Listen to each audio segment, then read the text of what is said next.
Fala galera, tudo bem? Aqui quem fala é Júlio Ribeiro, você está no nosso canal do Pregai e eu estou fazendo esse vídeo para a gente falar um pouco sobre essa situação meio complicada aí que apareceu nas redes sociais nos últimos dias, que é sobre uma determinada igreja que promoveu um culto pet. É isso aí mesmo, um culto para animais, para cachorrinhos, enfim. E a gente vai olhar um pouco essa situação à luz de alguns argumentos bíblicos, obviamente, e de alguns elementos teológicos de história da igreja, história das denominações e história do protestantismo, tá bom? Vai rodar a vinheta agora, assim que terminar, eu tô de volta aqui e a gente começa o nosso assunto.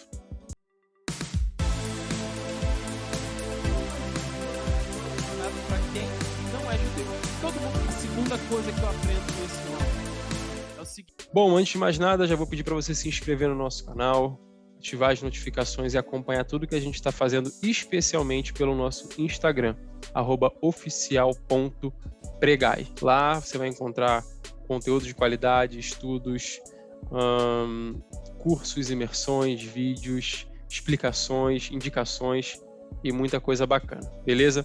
Vale bastante a pena. E vamos entrar logo no nosso assunto, né?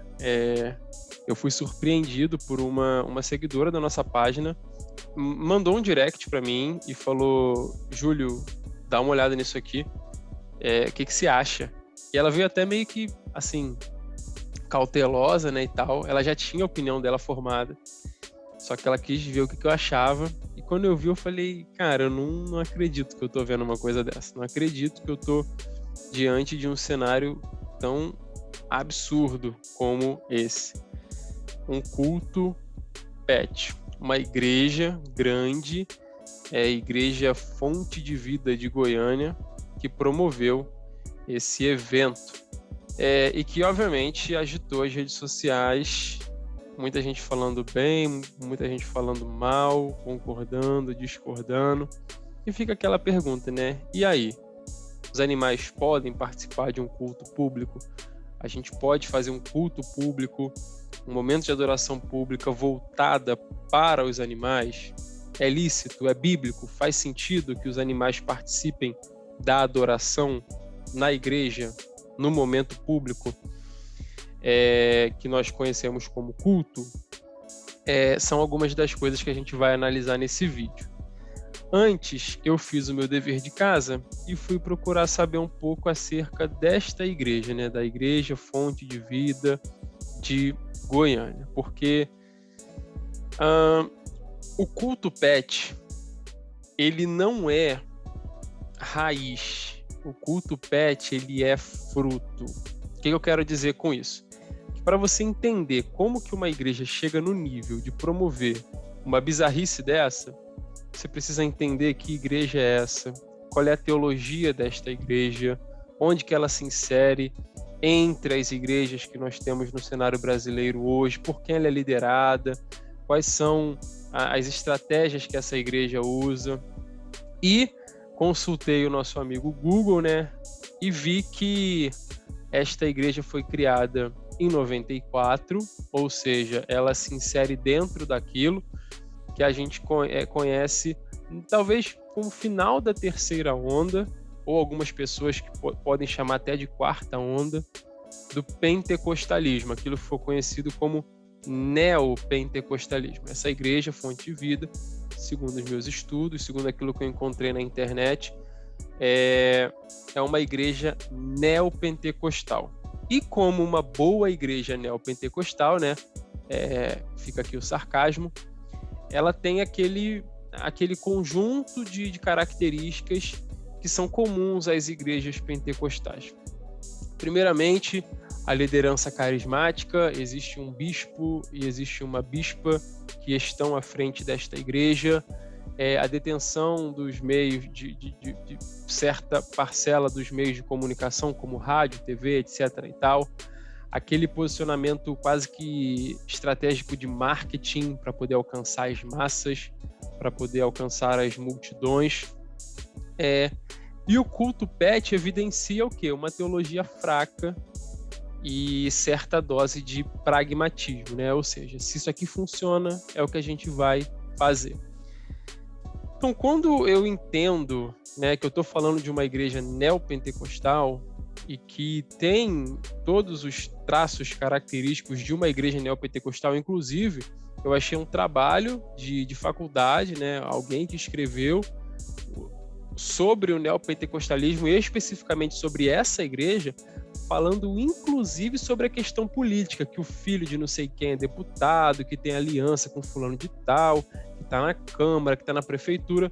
Então é aquele pacotão governo, aquele pacotão completo mesmo do neopentecostalismo, inclusive essa questão de aliança política, que nós vemos muito nas igrejas neopentecostais.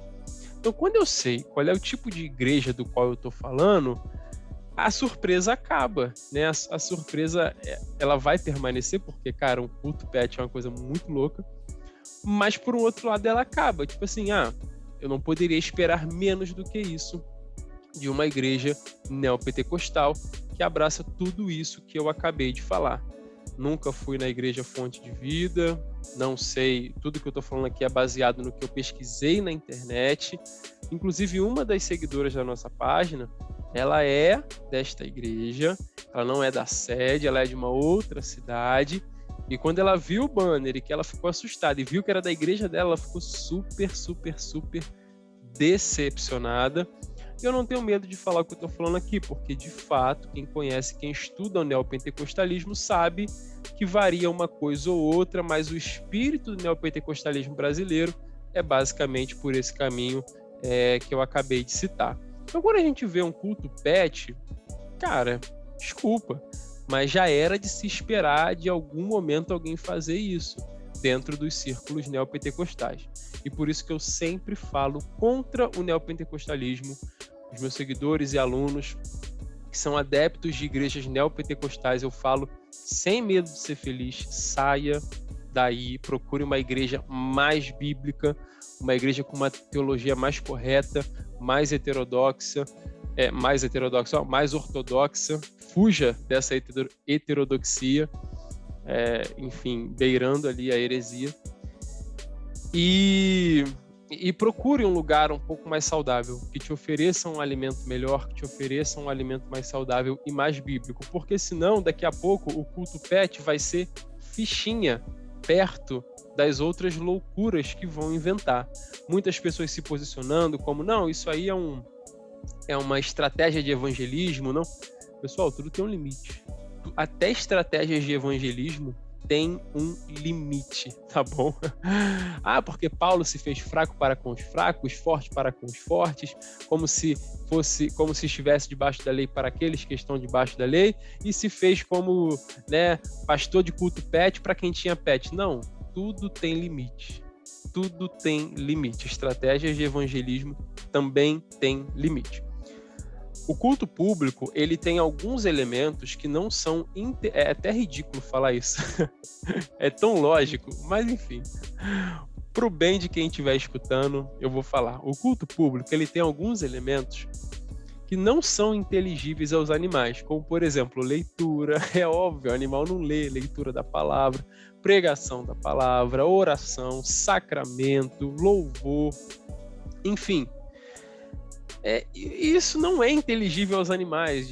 Eu estou me sentindo constrangido de falar isso, de tão óbvio que é. Além disso, quando nós analisamos, né, as escrituras vão falar que a criação, o firmamento, os céus, os animais, a fauna, a flora, tudo aquilo que foi criado, toda a criação, ela glorifica o Senhor. Os animais vivendo sua vida de animal glorificam o Senhor, entendeu? Os planetas orbitando em sua órbita, eles glorificam ao Senhor. As estrelas traçando os seus rumos, elas glorificam o Senhor. As árvores crescendo e dando o seu fruto, a criação, ela glorifica o Senhor, ela anuncia as obras do Senhor, elas declaram a sabedoria do Senhor. Então a criação já está cumprindo o papel dela de glorificar o nome do Senhor.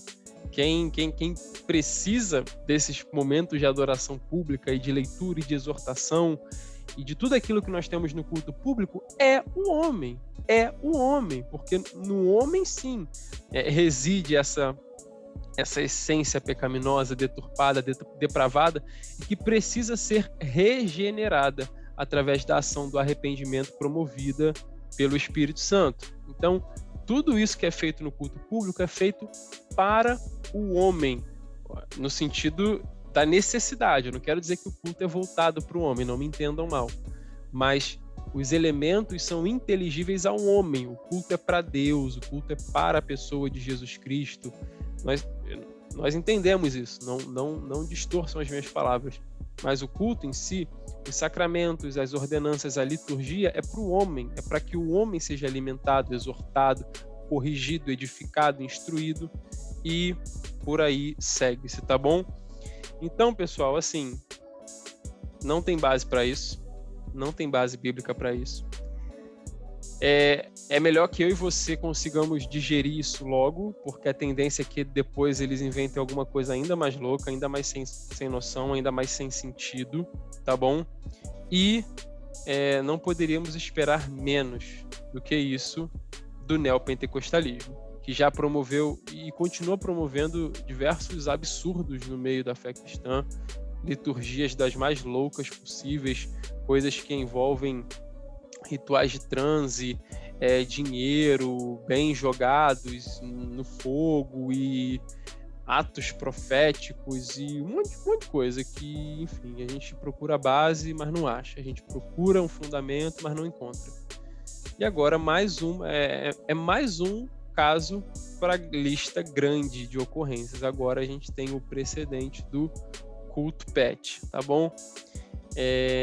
Então, eu espero que vocês tenham gostado dessa análise. Procurem saber qual é a igreja que está promovendo, quem é o líder, qual é a história, quando que nasceu, quando que foi criada, qual é a orientação teológica, porque aí a surpresa acaba. Aí a gente, é o famoso tinha que ser. Não podia esperar menos do que isso de uma igreja que tem esta teologia, esta orientação e etc e tal, tá bom?